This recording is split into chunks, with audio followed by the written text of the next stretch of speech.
Hey, this this is the second part for the week 12 Journal 12. This is the trip to Sannomiya, which is probably about maybe 5 minutes away from where I live, and I went with two of my classmates to Sannomiya.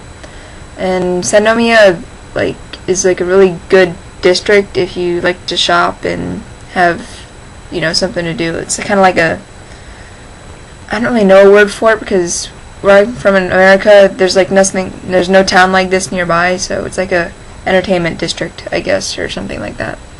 But on Sannomiya, we went to a place called Animate, which is like a big anime manga shop, and it's in three parts. There's a manga store, an anime store with the DVDs and such, and then a merchandise store. I was excited about the merchandise store because the only manga I am willing to buy, it's hard to find merchandise for. So, which is weird because everyone knows about it and it's really popular manga.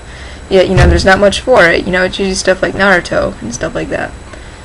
But yeah, I ended up buying a clock at the merchandise store, which I guess is kind of a weird thing to buy out of all the things. But it was but I don't know, I like clocks. I have 7 of them in my room, so I don't know, I like clocks. I was hoping to buy a poster, but the weirdest thing, a merchandise shop, there was not a single poster to be found at that place, so I was like, okay, whatever. So I was a little let down by that, but there's actually a lot of cool stuff in there, and I got, excited. I was like, oh, look at all this amazing stuff. I'm so glad I'm here for a year, because, I could always go back, whenever I feel like it. After that shop, we did Pt.2.wmv, which you already know what it is. You've already seen pictures of it. I won't, bore you with them again.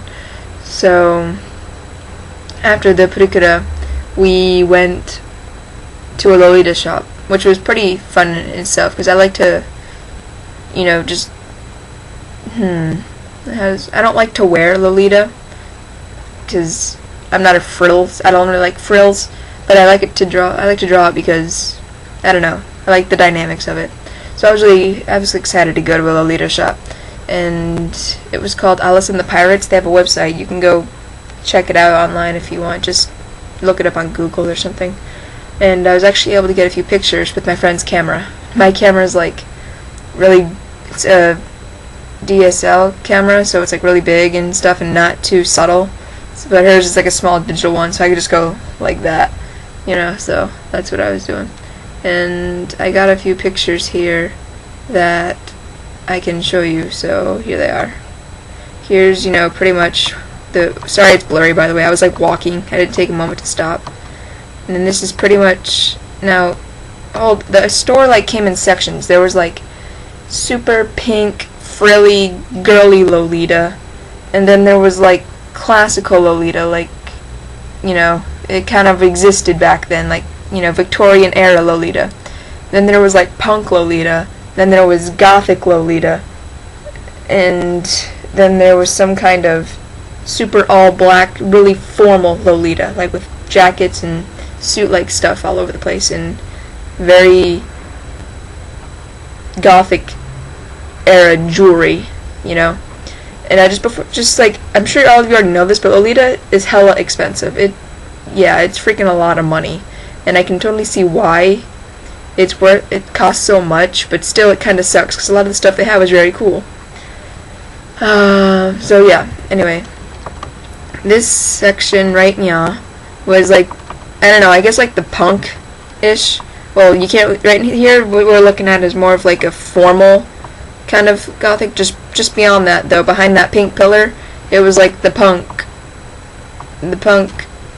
sort of the punk, God, I keep stuttering, the punk Lolita, but, it was more or less something you might find at Hot Topic, so I wasn't so surprised. I was like, oh, dude, okay, so, whatever.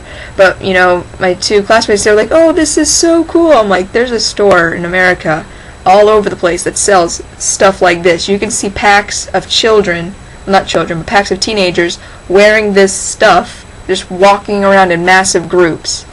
You know, they have the trip pants and they got the jackets and they all wear stuff that looks exactly like this. And then she's like, what, really? And I'm like, yeah. So I'm gonna go to a different section, one that doesn't look like it, you know, came right from America, you know. And yep, there's a blue dress. And here was like part of the more formal section, I guess. You know, they got in the top hats and the high buttons, and they got like, of course, the little shoes and stuff, which I hated because I hate wearing fancy shoes. I like to wear sneakers. And of course the ever typical maid. And then they had hats. I was really excited to see the hats because I'm a hat person. I usually always have something on top of my head.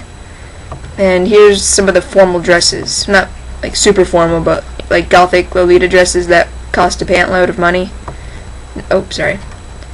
Alright, this here, I actually liked it because I really like tailcoats and jackets and such. And I love the 20s because everyone dressed nice. They dressed sharp. You know, they had like these nice, fine looking angles, and all the men wore suits with nice hats and gave a shit about how they looked. Now I'm really sad about how guys dress in America. But anyway, that's neither here nor there. We're here to talk about Lolita.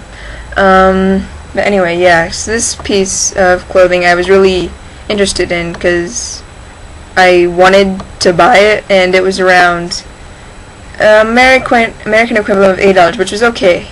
But the only downside is Japanese people are really small. They are very small people, a lot of them. And it wasn't so much like the shoulders that was the problem, it was like the torso that was the problem. The bust, I'll just say that, the bust was the problem. And all of them are like really super skinny, and getting a size bigger is difficult in Lolita because Lolita is meant to be tiny and cute. So yeah, so I was a little let down by that, but there was a larger size, but I looked at the price then, because once I found my size I was like, oh yay, my size. Then I looked at the price and I'm like, oh. So yeah, which I didn't have that kind of money on me at the time.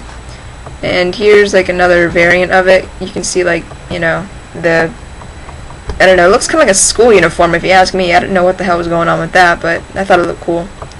And then here's some of, like, in the background you can see like all this super fancy coats and stuff. And these were like, I guess, day dresses or something in front of it.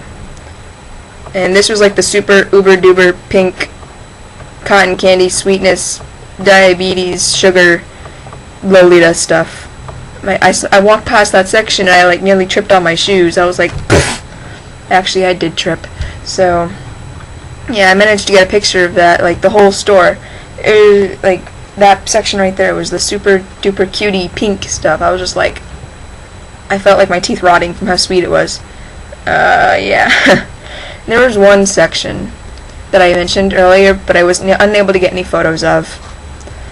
It was like the super duper gothic section, and that's where like shit is torn up and the music playing overhead is like screamer kind of music. But I mean, they had like cool t-shirts, but everything else was like boom, uber goth with deep hoods and chains everywhere, and I mean there was more fabric than there would be person.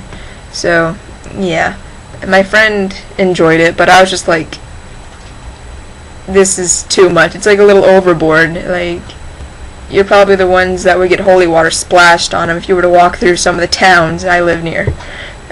So yeah, it was interesting to see though, because you know there's like all these amazing clothes, and I actually wonder, you know,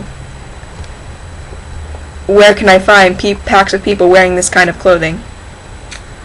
Alright, that pretty much is all the time I have for this week. Next week I'll be talking about Universal. I know I said I was going to talk about it in this journal, but I lied, sorry. Yep. Alright, if you have any comments, questions, or just, I don't know, you know, go ahead. Bye.